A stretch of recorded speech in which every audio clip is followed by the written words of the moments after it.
So I wanted to start this video off by just letting you guys know that this was going to be a pretty dense video from me. Not dense in a bad way by any means. Obviously, you guys could imagine my excitement. It's just that there's so much going on, and at the end of the day, everybody's human. I said that in my last video. Completely called this trade going down. You could see it coming from a mile away. Now, with that being said, I think in my last video, some people got the wrong idea. Some people said that the Pelicans situation was sad. Nowhere in that video was that the message that I was trying to convey. I'm so excited to be a Pelicans fan. As a matter of fact, this is the most excited that I've been in a very long time. Now, I'm not gonna lie, I was incredibly nervous going into the trade deadline, but that's because the Pelicans are building something special. I could see it, and I did not want them to mess it up. Now, we're going to continue to talk hoops, but before we go any further, let's get a word from our sponsor. I want to give a major shout out to Under Lucky Stars for sponsoring today's content. For those of you that are wondering what Under Lucky Stars is, well, check it out. Under Lucky Stars makes beautiful personalized star maps, showing the unique alignment of the stars in a place and time chosen by you. All you have to do is enter the location, date, and time of your special moment that you wish to commemorate. Once you do that, Lucky Stars will tell you exactly how the stars looked at that time. You'll get a beautiful print of a map of the sky, showing you the constellations and locations of all the stars that were above you on your special moment. With Under Lucky Stars, the personalization is endless, and if you're worried about the accuracy, you really shouldn't be.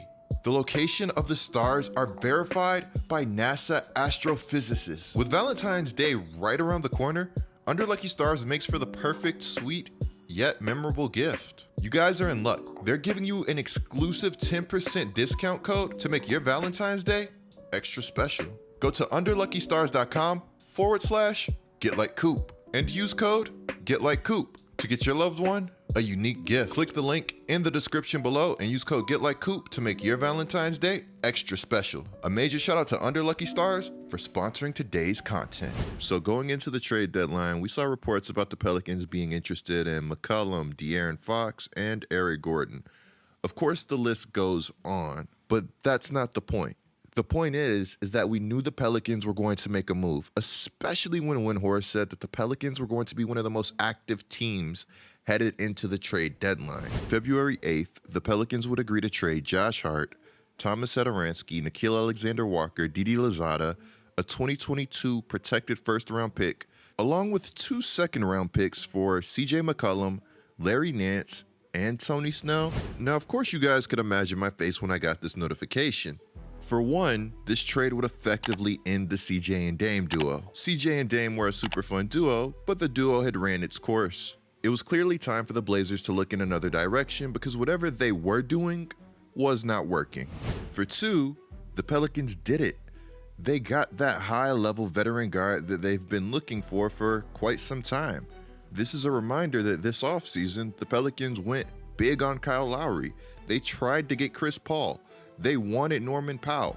They offered Tim Hardaway Jr. a bag. I could have said this myself, but to quote Woj, as the Pelicans await the return of Zion Williamson, McCollum delivers a dynamic score in a backcourt that desperately needed it. After starting 1-12, the Pels have elevated to a play-in tournament spot. No team since the 96-97 Suns have made the playoffs after that kind of start. I was one of the few people early this season saying that the Pelicans were nowhere near as bad as their record. Now, while I want people to give CJ his credit when he comes in hooping for the New Orleans Pelicans, I don't want people to give CJ all of the credit. This entire organization has put in too much work to credit one person for all of their success. Speaking of success is exactly what I'm wishing Nikhil Alexander-Walker. This season, the Pelicans had a lot invested into him. Me and the Pelicans both thought that he'd take a massive step forward after looking so good as Lonzo's backup. Last season on a 13-game sample size, without Lonzo, Nikhil would average 19 points per game, 5 boards per game, and 3 assists per game.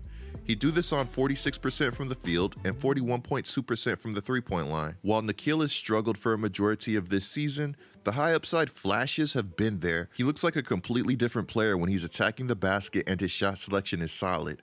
For Na, it's all mental. He's one of those guys that can get inside of their own head. But for Na, talent has never been a question. When he's cooking, he's flat out cooking.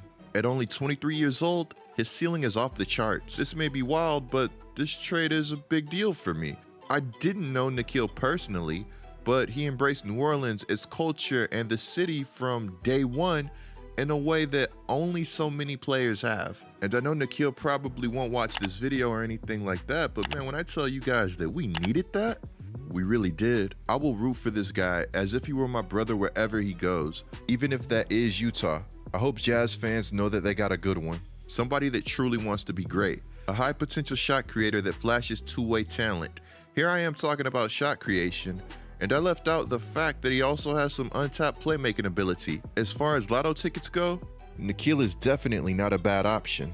All it takes is Nikhil reaching last season's form without Lonzo Ball to change the way that he's universally viewed. Now let's move on to Josh Hart. Where do I begin? You know what?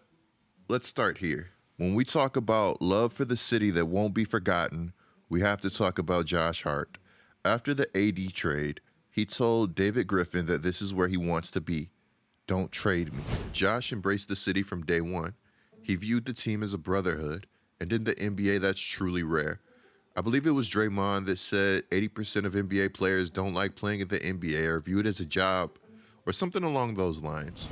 On the JJ Redick podcast, Josh discussed how he was in a dark place last season, how he was starting to lose some of his love for the game playing under SVG. This season, Josh would be a revelation. He would make it known that Willie and the team would help to rekindle his love for the game of basketball. Hart is not the same player that showed up in LA. While in the past, Hart hasn't been a threat to average a triple-double, is one of the best rebounding guards in the league and a now ascending playmaker. He's definitely been a threat to get one. After New Orleans' terrible start to the season, Hart's energy, leadership, and focus were some of the main reasons for the team's turnaround. There was no quitting him. I'm not joking. When I say that he was one of the most important players on the roster, I really mean that. I'd even say he aided in the development of Herb Jones. As you can see Herb picking up some of Hart's nuances. While I do want the Pelicans to be great, and I don't always view everything in the scope of solely being a fan, on a real-life level, I feel for Hart, and wish there was a way that the Pelicans could have kept him. I'm never a fan of trading somebody who helped build the house that we all live in. That's just not me. I'm a loyal person, but I guess at the end of the day, sometimes business is just business. I wish Hart the best wherever he lands. Guys, Hart and Nikhil literally showed up to the Pelicans versus Rockets game following the trade. They wanted to support their homies one last time. I mean, come on, man. Look at Hart's BI jersey. That's love. Now that that's out of the way, let's talk CJ McCollum. With CJ, there are positives and there are negatives. CJ is already 30 years old. He's making over $30 million per year. There are questions about his timeline, which I don't think are the most fair. While CJ is not Chris Paul, he's much younger. And can somebody tell me how Chris Paul's timeline is hurting the Phoenix Suns at this moment? Sometimes I feel like the obsession with everybody being the same age goes way too far. The fact of the matter is that the Pelicans have been a bad three-point shooting team. They needed more shooters in the worst way. The guard help is going to go a long way. Devontae Graham has taken 8 threes a game at 34.8%. For a guy that you expected to be one of your best shooters, shooting with that volume and inefficiency is not going to cut it. CJ over the seasons has been a great volume shooter, and he's averaging 40% from deep for his career. I watched the Pelicans versus the Rockets the other night. Griff, the Pelicans VP, said that one of the reasons they really wanted CJ was not just his shot creation, but also his playmaking. I'm not joking. This season, I've seen teams guard Brandon Ingram like Michael Jordan. How BI is not an all-star is beyond me. CJ should definitely make everybody, especially Ingram's life easier. Imagine when Zion Williamson returns. CJ has a strong gravity. Dude has the ability to shoot the three and create from beyond the arc. How are you supposed to stop a CJ McCollum and Zion Williamson screen and roll? A few seasons ago, Redick and Zion were one of the most devastating pick and roll duos in the league due to Zion being Zion and Redick's ability to shoot from deep. When Ingram plays, the Pelicans are 500, soon to be over it. A 500 team adding CJ role players and Zion Williamson might be in the contention category if everything clicks. Look, don't be mad at me. I'm just an optimistic Pelicans fan. that thinks that everybody forgot how good Zion Williamson was and still is. Now, of course, that's being incredibly optimistic, and the Pelicans still have a lot to prove. On Zach Lowe's podcast, he stated that there was still some belief this season that Zion Williamson returns. If the Pelicans had any positive information about Zion Williamson, it would make sense to release that information after the trade deadline. Why, you ask? Well, because the Pelicans' picks are much more valuable in the eyes of other teams if Zion's outlook is not looking good. Now, while Larry Nance is hurt, I'm actually shocked that the Pelicans were able to get him also ? I had the question mark because I wouldn't be shocked if he was involved in another move. I like Nance. He's a versatile defender and he plays with a ton of energy. I really do like the way that the Pelicans roster is shaping up because now they have these vets. Jonas, CJ, I could go on. You have these high-level vets while also having young guys that could turn into anything.